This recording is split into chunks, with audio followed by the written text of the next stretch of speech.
তারা কখনোই বাড়ায় না ইনক্রিমেন্ট এই শব্দ আপনি শুনেছেন কখনো রেডিও টুডেতে শুনেছি দুই একবার মনে হয় শুনেছেন কিন্তু ওইটাও ধরেন 1000 রেগুলার জাস্ট শোনার আর কি দূর থেকে শোনার মতো অন্যান্য স্টেশনগুলিতে ছেলেমেয়েরা কোনোদিন এই শব্দ শোনে নাই থাকে না যে ডিকশনারির মধ্যে কিছু শব্দ নাই তার মধ্যে এই ট্যাগটা নাই ইনক্রিমেন্ট বলে কোনো শব্দ নাই তো এরকম কিছু ঘটনার জন্য চলে যাবে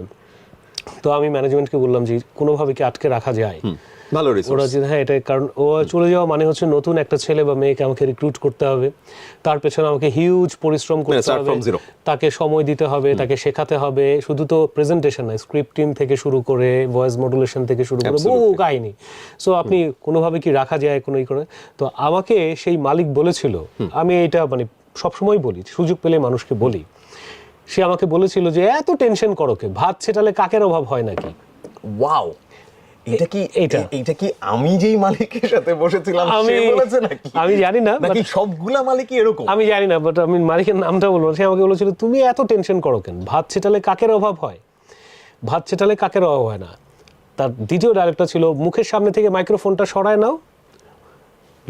ল্যাঙ্গুয়েজটা ছিল যে ওরে কুত্তাও চেনবে না এক্স্যাক্টলি ঠিক আছে এই আমি এটা শোনার পরে আমি মোটামুটি তাকে মেপে ফেলেছি একেবারে আমার তাকে মাপা শেষ যে সে আসলে